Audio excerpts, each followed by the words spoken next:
thanks to the City of BRIMBANK across our neighbourhood and the world, Soul Dive with AD, Roshani and Lydia on BRIMBANK Live on Live FM. Good morning and welcome to another show of Soul Dive on BRIMBANK Live's Live FM. We're your hosts AD and Roshani. Missing our third musketeer today. That's all good. How are you today, Roshani? I'm really good. We are missing our third musketeer, but for good reason. She's off in Sydney, and hopefully she'll join us later in the show. That'll be really exciting. But yeah, I'm really good. Really excited for the end of the year rolling around. I'm really excited that it looks like it's actually summer now. Like the sun is shining. It actually feels like December. Well, it's been cold for the last few days, but today is a nice day. Yeah. Definitely looking forward to the end of the year. This year's, I don't even know what to call it. We're ready to part ways 2020. There's been memes up saying, I'm not going into 2021 until I see the terms and conditions. Yes. We're not doing this again. Oh gosh. But was it this week, earlier this week, that we all got to meet up for the first time in a very long time, see each other face to face, and that was really exciting, really nice. Some of the other hosts of BRIMBANK Live's Live FM, we got to meet for the first time. We did, something naughty and gave each other hugs. Yes. But I mean, come on, we've waited this long, so it was really good. Yeah, that was so much fun just to see everybody in the flesh and just chill and chat. Yeah, I'm definitely looking forward to getting back into the studio and just being able to, have some great conversations and discussions with you ladies right next to me. It'd be exciting. Yes. Well, there'll be plenty more next year, guys, so no one's missing out on us.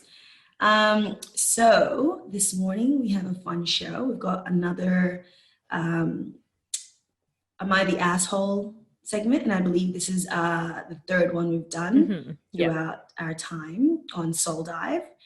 So 3 for 3. I like the number 3. It's an OCD thing. It's perfect. It works for you. Yeah, it works. That's why we did it. Yeah. Exactly. I'm like, guys, it's been too, I don't feel comfortable in my soul. We need a third. So just for background, Am I the Asshole is a segment or a part of a Reddit thread, and I'm just going to read out what their little bio thing is. Because I think they put it really well, and it says it's a catharsis for the frustrated moral philosopher in all of us, and a place to finally find out if you were wrong in an argument that's been bothering you. Tell us about any non-violent conflict you've experienced. Give us both sides of the story and find out if you're right or you're the asshole. So we've got a few really interesting scenarios to go through, which, I think you were mentioning earlier, like some of them are so wild. It's like a movie. You know what I mean? So wild. I mean, like they do say non-violent, but some things that people live through, I'm like, wow, like my life just must be so boring and uneventful because the drama in some people's lives, chaotic. Honestly, intense. So let's jump right into the first one because these scenarios are kind of long. Roshani, do you want to read us the first one? Yep, absolutely. Okay, so this one is, am I the asshole for saying that my life is tougher than my sister's, who is a stay-at-home mum? So this is the description and the scenario that she gives. I am unmarried and my sister, Susan, is a stay-at-home mum to 4 children. We stay in different states.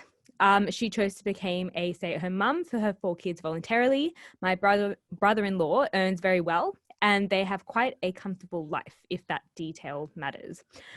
Susan has always complained about how tough her life is, how hard it is to bring up her 4 kids, and has compared it to my quote-unquote easy life. While it has always rubbed me the wrong way, I've never really said anything because undoubtedly it must be really hard bringing up 4 children. Over the past years, despite my parents, my other sister Lisa, and I living in the same state, Susan has always demanded that we go to her place for Christmas because managing the kids is too hard and being a mum is incredibly difficult. Last year, I even suggested a retreat that would be, really good for us, but she refused, saying it was too hard and that I wouldn't understand since I don't have kids and I'm not married. This year, she expects me to make a trip to her place again. Pandemic, anyone? I refused. I may not have 4 kids, but I'm extremely busy and have a stressful job. I work about 60 hours a week. And I also don't have the financial security that she does to even risk taking a few days off and have a significant amount of student debt to pay off. So also Lisa, the other sister, has some health issues, and therefore I'm the only one who does her grocery shopping. And basically it's unsafe for her to also venture out now. When Susan demanded Lisa, my parents and I would have to come to her place again this year for Christmas, not to mention that I have to drive and pay for fuel, I point blank refused. She screamed at me. She told me that I'm selfish and that I'd never know the amount of work it takes to be a mother, and that it's no surprise no guy wanted to marry me. Ooh, harsh. I also lost my temper and told her it isn't an achievement to give birth to 4 kids, that she doesn't have to worry about paying her rent or being able to afford her next meal. And there are plenty of life struggles that are tougher than having kids. Lisa is on my side, but she's always had a soft spot for me. My parents think I'm a huge asshole, disrespecting Susan and temporarily not speaking to me. So I know it's hard to be a mum, but am I the asshole? What a story. I know. I feel like this is more common than not. I feel like this is something that happens a lot in life, where there's somebody who has children and somebody who doesn't have children. And there's always kind of this thing of like, you don't understand, you don't know hard work until you have kids. So yeah. Yeah, I get that. But there are some people that really take it overboard, that take mothering as, I mean, it is hard work, but there's also a lot of hard work in life. And if looking after kids was that debilitating, that you couldn't do anything at all, you couldn't leave your house, you couldn't do anything, then a lot of people would not be becoming mothers because they wouldn't be able to survive. Obviously, she doesn't have to work. She's got a husband that provides. There are so many single moms out there with 4+ kids even, that have to go to work, that have to, be the breadwinners as well. What happens then? So I think it's kind of selfish, not taking turns. And it's really mean, going down that route of you'd never understand, and that's why nobody wants you. That's why you're not married. You're taking it to a place now, like, oh, you can't come back from that, I feel. Yeah, it's pretty intense. So I don't know if they just severed their relationship because of that. In terms of the parents, though, first of all, don't take sides. That's not your job as a parent. No. So I think a big fat mess has been made. And also I was looking at the ages of the kids. I think the oldest one is 13, and the youngest is 7. They are quite In my culture, by 13, you're looking after the kids and the whole house. The mom should be free by now. With plenty of time to go on a retreat. So I think she's one of those moms that will baby her kids for life, which is not healthy for her because she probably can't identify as anything else but a mother. And these kids might never really learn how to be independent because they've got a hover mummy that's really taken this role really seriously. No, I feel that. I think that the kids are kind of older, and there is kind of no reason to say that you can't travel to see your family, especially when you have the means to do it. Like, she's obviously financially stable. Her kids are a little older. I feel like I'd be a little more sympathetic if she had toddlers and babies, kind of like all under the age of 5 or something. That would obviously make it difficult. But also, like, her parents and her other 2 sisters are in the same state. It just logically makes sense that she's the one to go travel. And it's not like they haven't in the past. They've always kind of met her where she's at. And I don't think that it's unreasonable for them to 1 year say, hold up, we're in the middle of a pandemic, maybe you should be coming over to us. So I definitely think that that is one thing. But as you were saying, AD, like there are hardships in life, just in general, and they're not always attached to being a parent or being a mother. So I feel like her family, and particularly this sister that's writing this, is definitely sympathetic to her being a mother, and she's obviously acknowledged that she understands it must be difficult, and she obviously hasn't gone through that herself. But I feel like the sympathy isn't kind of met halfway. It's definitely not extended back to her, which I think that's why it's kind of become this explosive thing.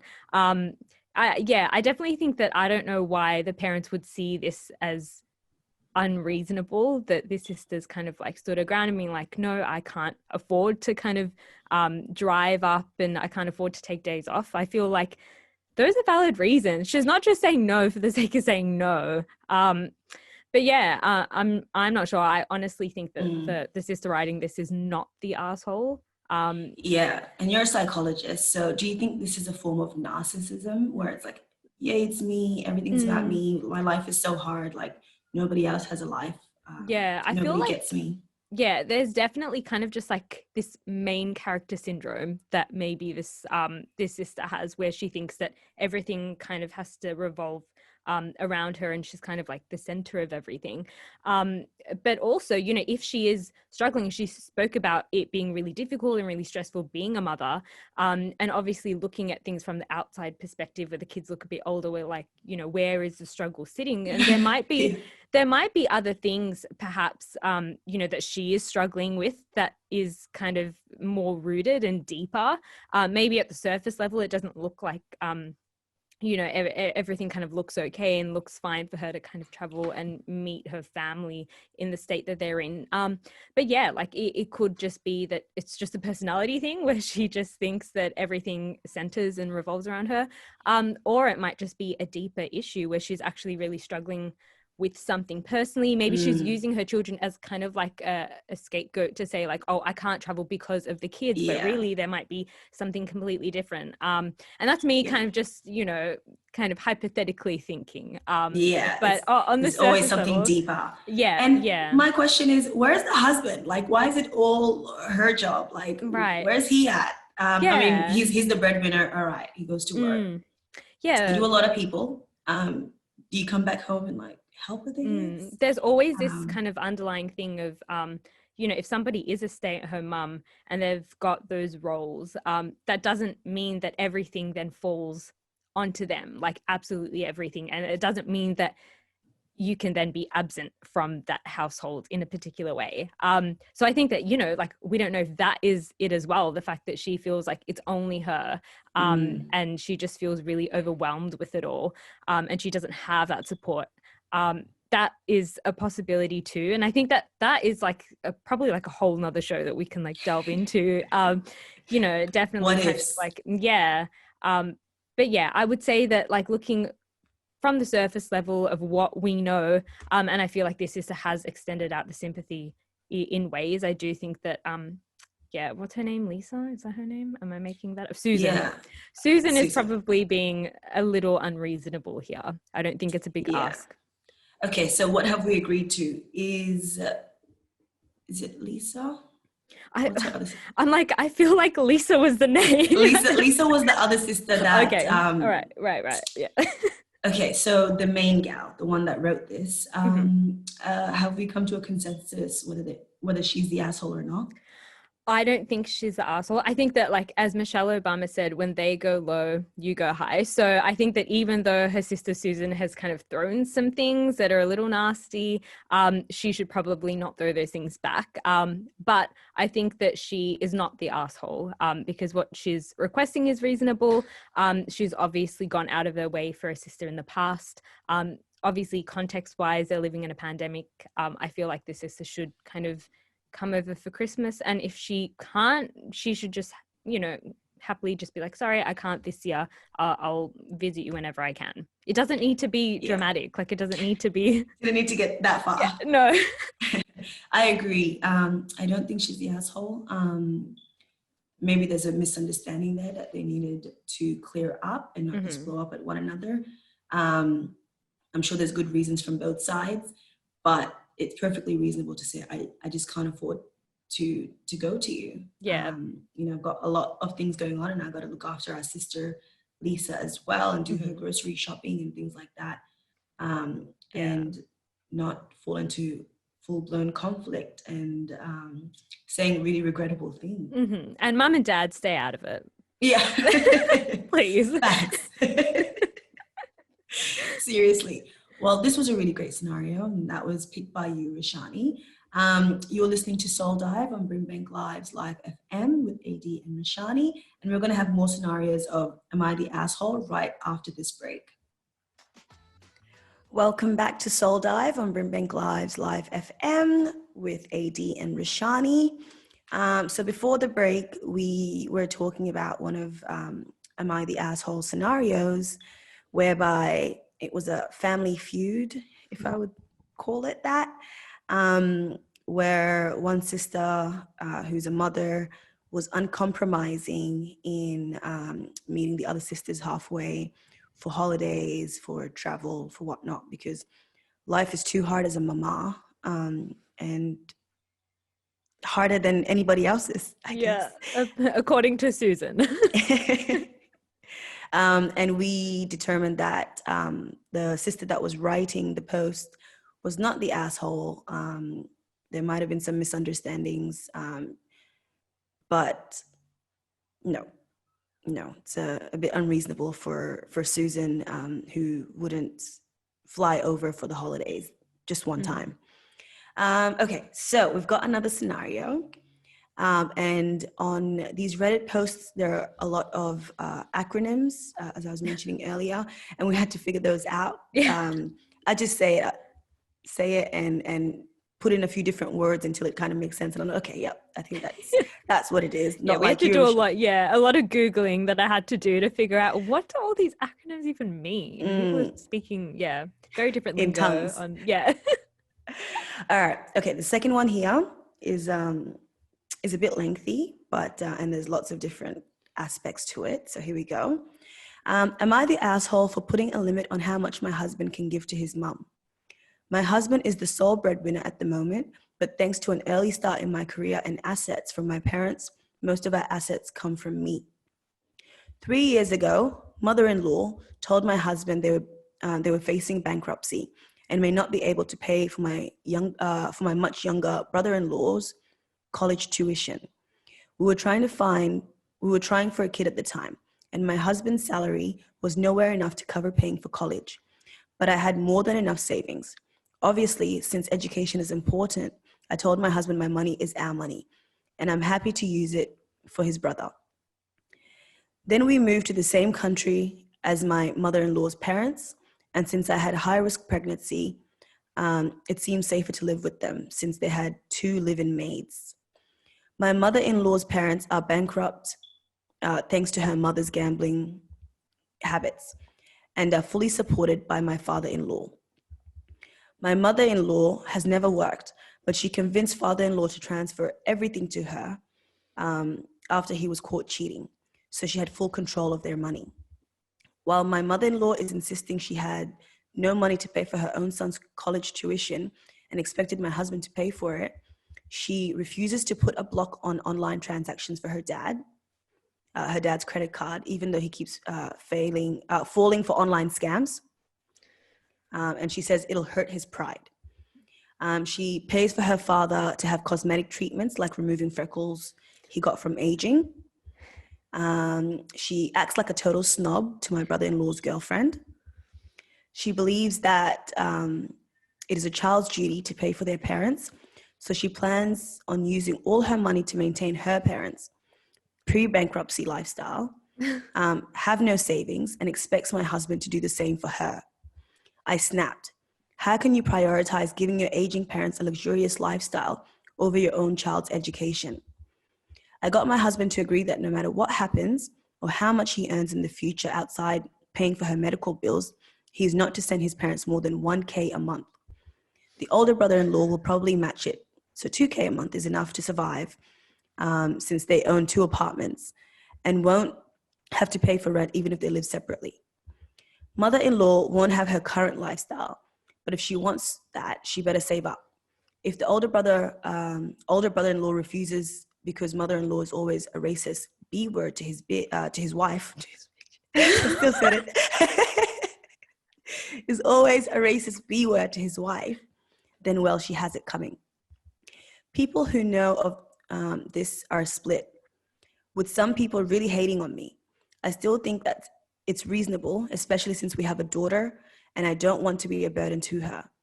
The arguments against me is that it's cruel to turn a son against his mother. She raised my husband, so she deserves a percentage of his income. And it's my husband's money, so I shouldn't have a say since I no longer work. So the edit is, she forgot to add that mother-in-law also renovated their apartment against their permission. Oh, it was only renovated 2.5 years before that. That they gave her a key in case of emergencies, or if they managed to find a buyer. She said, we couldn't stop her because we were in a different country. This is a person claiming she's on a budget. And in one of those, this can't be fucking real moments, my husband just got a text from the younger brother-in-law saying that mother-in-law has asymptomatic COVID, trying to figure out what is happening. Wow. Oh my God. Okay. There's a lot there. Okay, I'm going to start off by saying that I feel like the person writing this post is being as reasonable as they can be given the circumstances. And let me tell you why. I don't think that she's stopping her husband from giving his mother money at all. She's clearly stated like she's just limited the amount. And when you said 1,000 a week, was it? Or was it I think it's a month. Okay, but still, like that's a lot of money to just be lending out to somebody. So I feel like they are really, they're not kind of limiting this in a way that's going to be detrimental to the mother. That is a lot of money to be getting from somebody, plus the other $1,000 they're getting from the other son. And I don't think that she's being unreasonable in saying, let's limit the money, especially when the money is going to unnecessary things. I also do agree that obviously her mother-in-law has not prioritized somebody's education over other things like getting her own child's education. Yeah, exactly. Like I just think that like her priorities are out of whack for the mother-in-law. Her priorities are out of whack, and I think that the daughter-in-law here is being quite reasonable. There are a lot of people that would just say, you should really cut your mum off and you should not give your mum your mum any type of money at all. I don't think that she's trying to dictate or ruin the relationship between the mother-in-law and her husband. I think that the mother-in-law is doing a damn good job of that. Right. Yeah. To begin with. So I think that, I definitely feel like she's not being unreasonable. She's still happy to help and give money in some type of way, which I think is quite noble of her. I don't know, like I feel like the point of the argument being like you help your parents and therefore your children help you. I think that you can try to help everybody in the best way that you can, but you should definitely not rely on somebody else's income to do that. And I don't know whether I just think that there's a lot of family issues there kind of to begin with, and this is probably making it a lot worse. But I don't think she's being unreasonable in limiting the amount of money that they as a family give to their mother-in-law when they obviously have their own expenses and things that they need to tend to. What do you think, AD? Yeah, for me, the biggest thing that stood out is that the mother-in-law's dad, I think, has a gambling problem. And she's not cutting off like the credit card or limiting it in any way because it'll hurt his pride. So there's money being wasted that she could be saving for herself and her luxurious lifestyle. The second thing that stood out to me was that they have 2 live-in maids.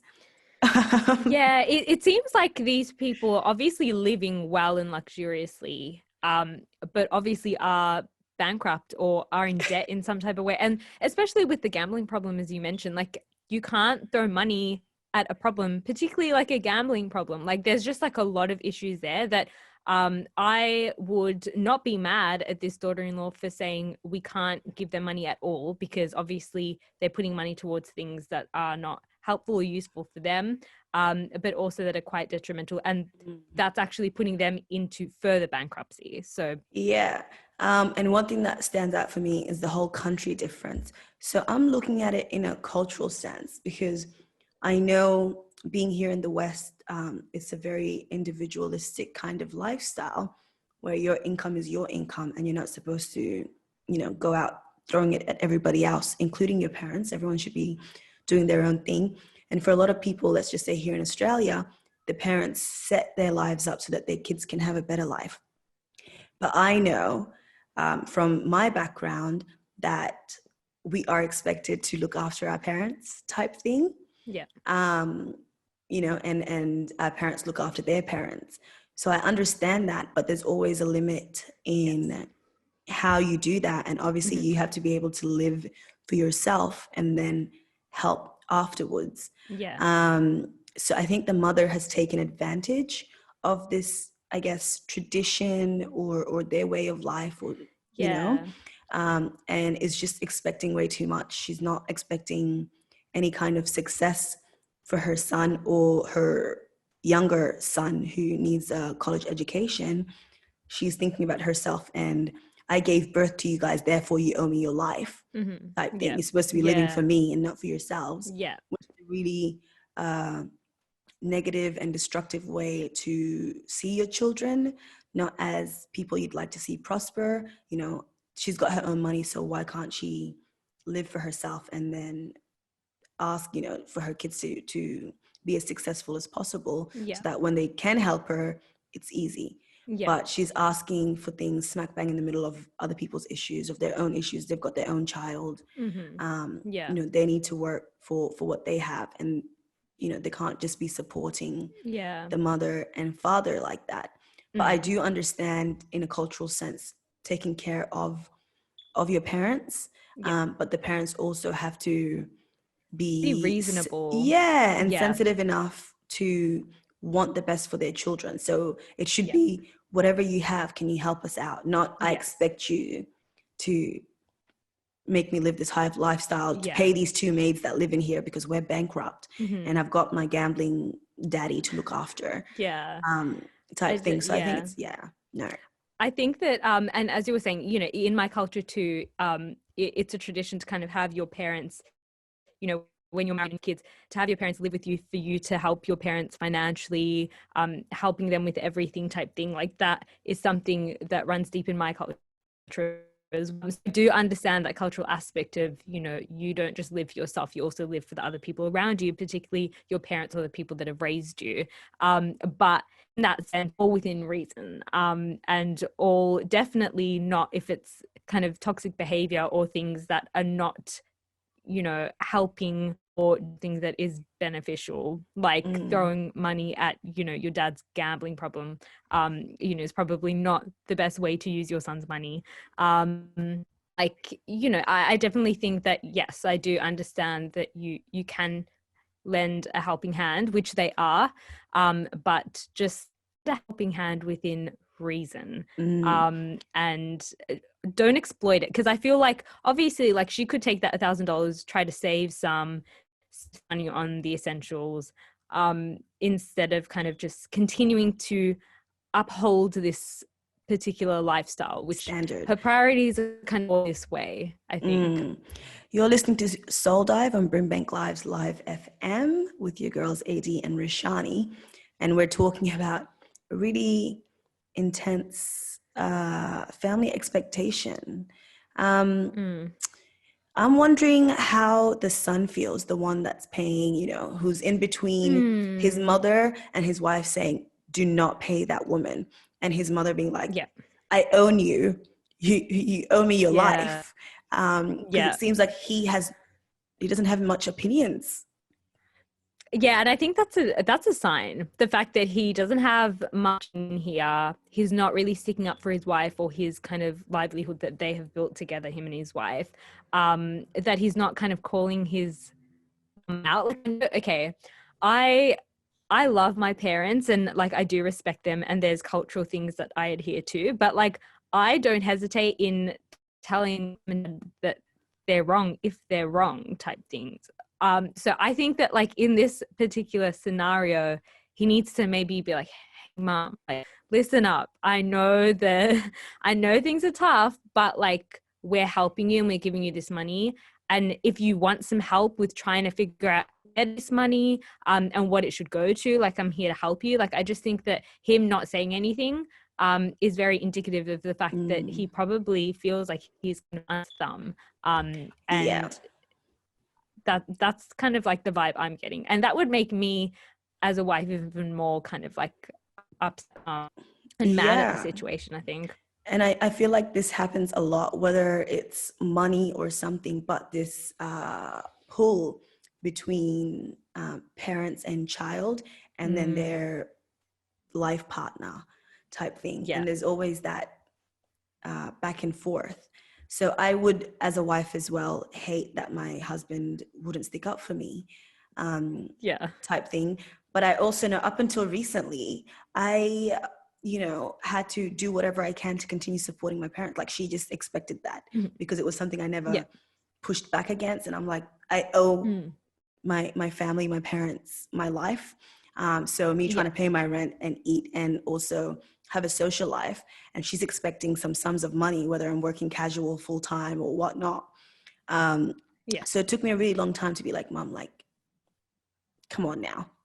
Like, please give me a break. Like, do you not want me to succeed? Do you not want me to have a savings? Do you not want me to grow in life? Like, am I supposed to be paying your mortgage and never being able to save up for anything for myself type thing? And I had to have that difficult conversation for her to understand that things aren't the way it used to be back in the days where you didn't have your own expenses. Back home in the village, everybody lived in a communal type situation. You didn't have to fend for yourself. Everything was for everyone. So I think it's the climate and our environment now that we have to adapt to and make the older generation, I guess, understand that you can't live with the same lifestyle as you did. Back in the day. I do feel that. I think that I am assuming that your mum is an understanding, lovely woman. I don't. It took a while. I used to be like, do you want me to go and sell myself? Like, I can't help you, mother. Stop it. Like, Mom. What do you want? I had to make it really dramatic for her to understand. Like I'm like, I cannot afford it. I have to go to work and go sell myself if you really want me to be sending you money. Is that what you want for your daughter? And she's like, what? And then she's like, wow. That's when we got to her. That's the only way she could understand. I was like, I can't do this. Yeah.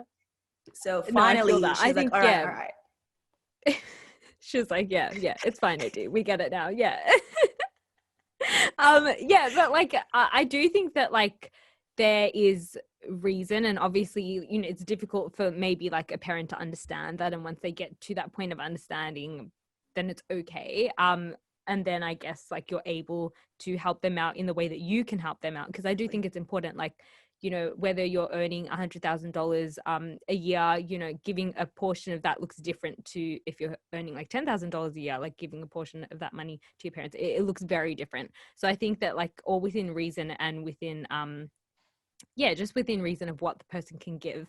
But I think that, the priorities here are just not, they're not in tune with, I guess, maybe how people think priorities would have to kind of go and be. And I think that there are things there. Obviously she's talking about like her dad's gambling problem and talking about, I can't cut his credit card off because his pride. Like definitely that to me is like a red flag of like, I can see how you treat people in your family and how you want people to uphold a particular standard, particularly like the men here, thinking that they have pride that can't be hurt, and therefore you need to keep throwing money at them even when they can't handle the money correctly.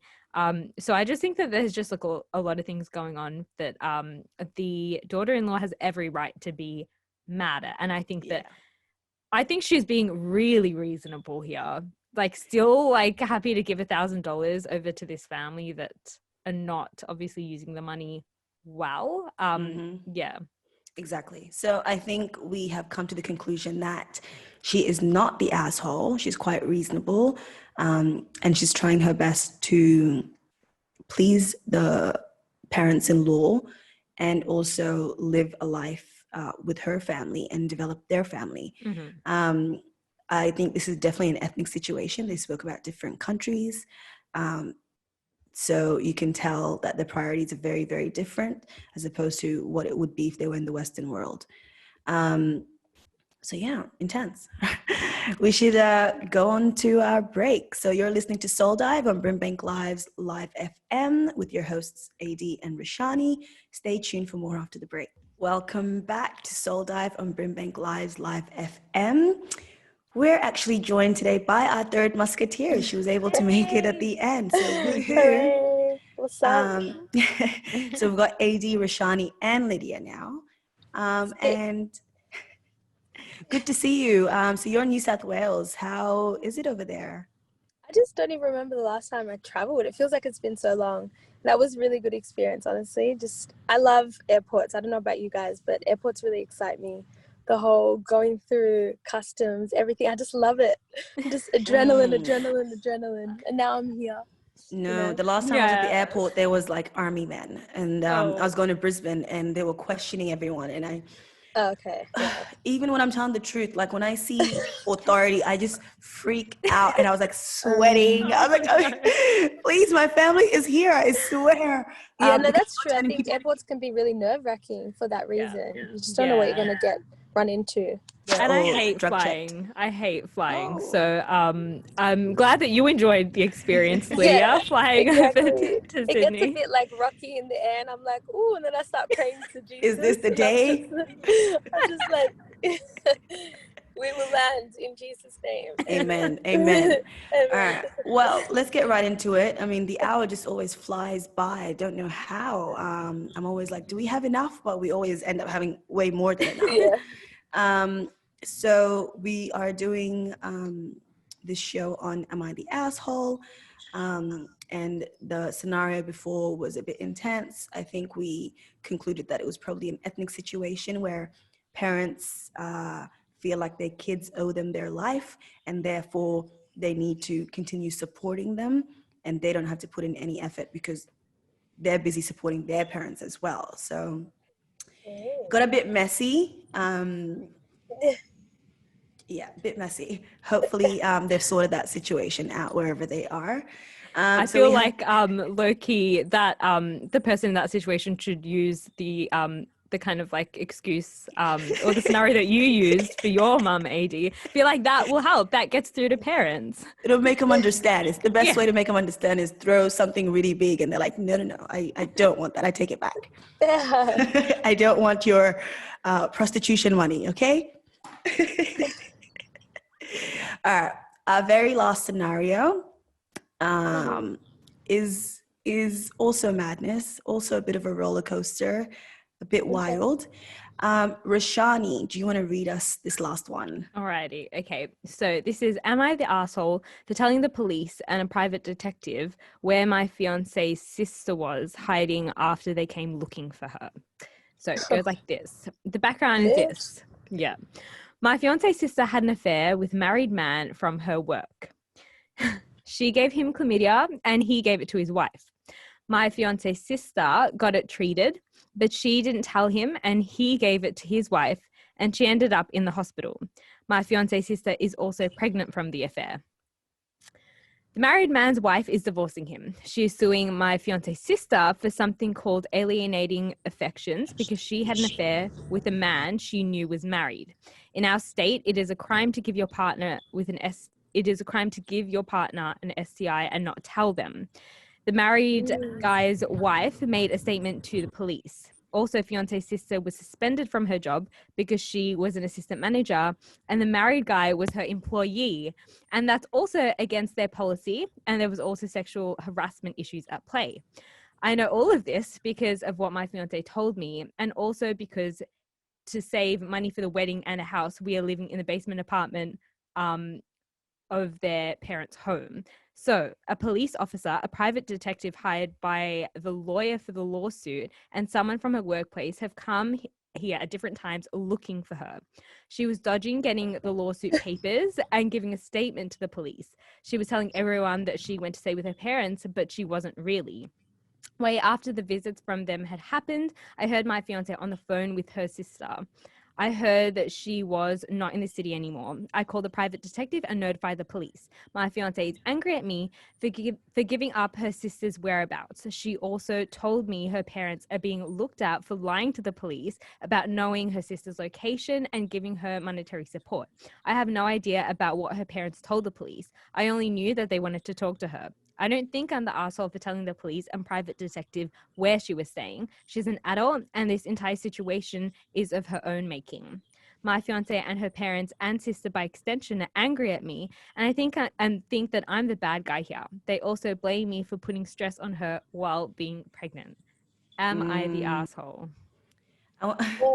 First of all, why was the fiance so involved? Like, it had nothing to do with her type thing, that she went out of her way to tell the police and the private detective over things that she's hearing about her fiance and her fiance's sister. Like, when I first read this, I got it all jumbled up and I thought it was the lady who got the STI who told the police. And I'm like, rightly so, she's mad. Yeah, but right. The fiance, like... And she went out of her way to do it. Is that what you mean? Like, it's...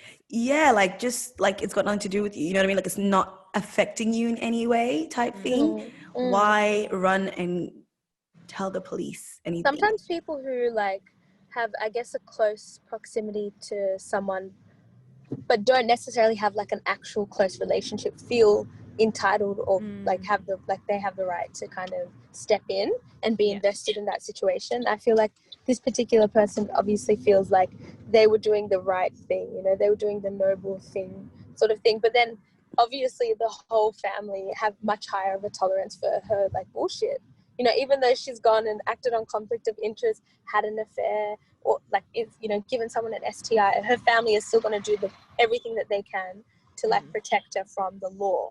Whereas this person doesn't seem to be as invested in, like... But she's part of the family by extension. She's getting married to the brother. So I don't understand. She probably feels like she doesn't owe the sister anything. And that's probably why I think that she's kind of gone and done this. And I mean, like, maybe the sister's family are really, like, ride or die, but she was kind of like, I don't need a ride or die for you because I don't know you in that way. And objectively you've done something really horrible that I don't agree with. So that's what I'm thinking. Maybe she was triggered, you know, like, she wouldn't want something like that to happen to her, and she's getting married to this guy whose sister is a goddamn mess. So, you know, going and having affairs and giving STIs and getting pregnant, and then running away from the law. So maybe she thought, she's like, imagine if I was in that situation and someone came and did this to my husband and I got an STI. Like, I would want this person gone. I want them down. So she did it from a personal point of view, I guess. You know, she put herself in that shoe. She put herself in that shoe and she said, hell no, get rid of this girl. Like that in this life. But then in theory, like, I mean, like, in theory, if that was you, if, like, one of your family members ran into trouble, the cops were looking for them, or it was kind of not just like a one-off thing, but, like, obviously there's, like, a lot of things built up here. If it was, like, to the point of this, like, a lot of things built up, your tolerance is being, like, tested here because it's, you know, a family member or something like that, would you like call the cops and be like, yeah, this is happening, this is where they're at? Would you do it, or would you kind of just I couldn't do it. I couldn't go out of my way. Sometimes I guess I struggle to be dishonest when I'm asked something. So if I'm put in a situation where I have to be honest, I think I'll do my best to be honest. But if I have to just go out of my way, like, I would never just go out of my way to incriminate someone. Like, I'll just let, you know. And thank you. We're here. Talk amongst yourselves, guys, because everyone just arrived. No worries. The life of, you know, radio stars on the go, firsthand. That's what it looks like. I do think that I think that in theory everyone wants to think that they'll do the right thing. I think in my mind, I'm like, I'll do the right thing no matter what. But when push comes to shove, I am a very ride or die type friend, and I will cover some shady stuff for you if you need me to. But I think that in this scenario, you know, this person was like, I don't owe like this sister Zip. Like, I really don't. Like, I don't owe them anything. They're just causing this unnecessary drama, and I don't want to be marrying into this drama. So let's just like sort this mess out. Yeah. Cops come get her. Like. Seriously. I'm a ride or die. Sorry. I'm a ride or die, especially if it's my family member. And if I had a partner, I'd expect them to be an extension of me, aka also ride or die. Yeah. And you can't be ride or die and then have someone who's gonna flake on you the second that or undermine what your whole the whole family's cover story. You know, you just came and ruined it. You ruined it. Yeah, undermining the whole cover story. I think that you've just got to be consistent. Like, you just got to, like, what's the memo here? What are we working with? What are we telling the cops? Yeah. Exactly. Be right back, guys. Yeah, and if you've got nothing nice to say nothing at all. Do not pick up that phone and call the police and be like, I know where they are. I overheard my fiance talking to his parents. You know, here's the whereabouts. Please go grab her. I wonder what the aftermath would be. Like, would the fiance be okay with the fact that this person is now gone and, like, as you said, like, undermine the cover story and now put their sister in a lot of strife? Like, do you think that the wedding is going to go ahead? That's what I want to know. They're saying that the fiance is not talking to her or is mad at her. Right. So it might take some time for that forgiveness if it were to ever come around. Mm-hmm. But what if something drastic, because, you know, children are gifts of God and they've done nothing wrong. What if the sister, you know, gets tracked down and something happens to the child because of stress or whatever is going on?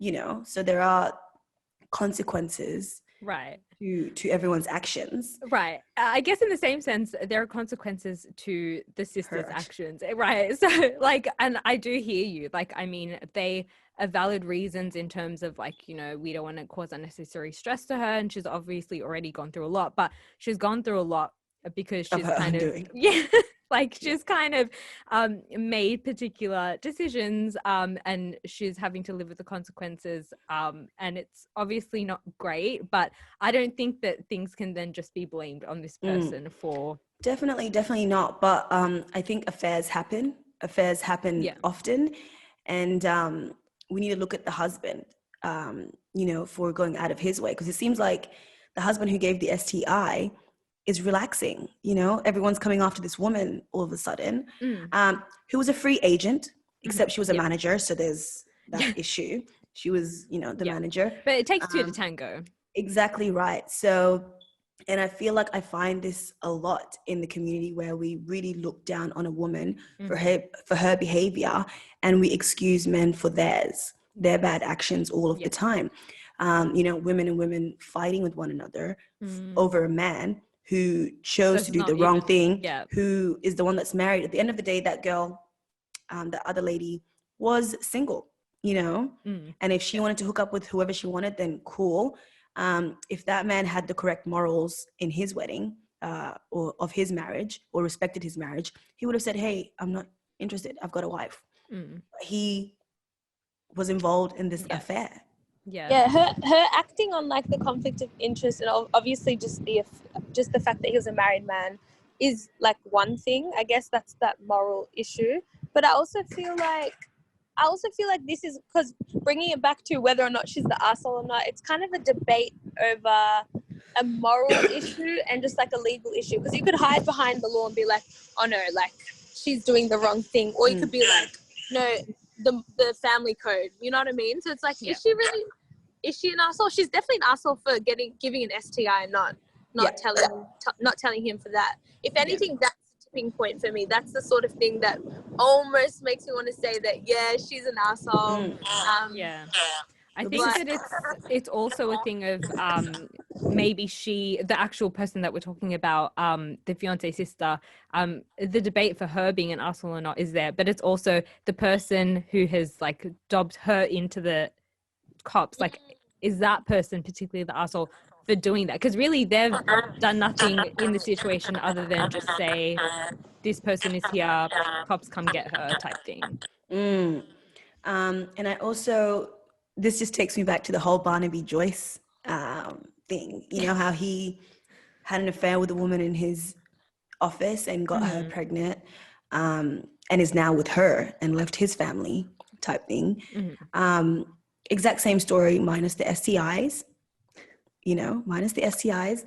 And no cops were involved, so this is not a new thing. I just think that people were hurt, and the way that they retaliated was bringing the law into this and saying that I'm going to destroy you with law and try and ruin your life that way, just because they are hurt. They're hurting, they're heartbroken by what's happened. So I understand the wife who got the STI going to the police. She's raging. I'd be raging too. Yeah. But that sister. Yeah, was she doing too much? She might have been doing too much. She did the mostest. Yeah. Did a bit much. So we'll leave it here, I guess. Next week is our very last show for the year, which is exciting. And I really look forward to it. Let's end off by one thing we're grateful for at the moment. Yeah, how about that? Yeah, I love it. Lydia, you tell us. I'm grateful for the ability to travel, I guess. The ability to just go and experience a new environment. And just having that luxury, I guess, is really, really nice. Feels good to be out of Melbourne. Yeah, I bet. Roshani. One thing I'm grateful for, probably the ability to now at this time of the year being able to like wind down and just like be at a sense of calm and ease and reflect on the year and reflect on my uneventful life compared to all of these scenarios that we went through today for sure. Hey, miss me with those events. I'd rather not. We're still young. We don't know. Who knows? We might be the one having an affair with a married man later on in life. And one of us will be writing it on, am I the asshole? Like, am I the asshole for dubbing in AD? Oh, now we have a template of how to act. I'll be the person, no. Actually, no, I won't be that person. All right. Well, I am grateful for having this platform, to talk about things that are serious and not so serious, and linking up with you guys every Friday morning and just being together even though we're not together. So I guess grateful for the technology that can keep us together. Yeah. Well, we're going to leave it here, guys. You were listening to Soul Dive on BRIMBANK Live's Live FM with your hosts, AD, Roshani, and Lydia. Enjoy the rest of your week, guys. See ya. With thanks to the City of BRIMBANK across our neighbourhood and the world, Soul Dive with AD, Roshani, and Lydia on BRIMBANK Live on Live FM.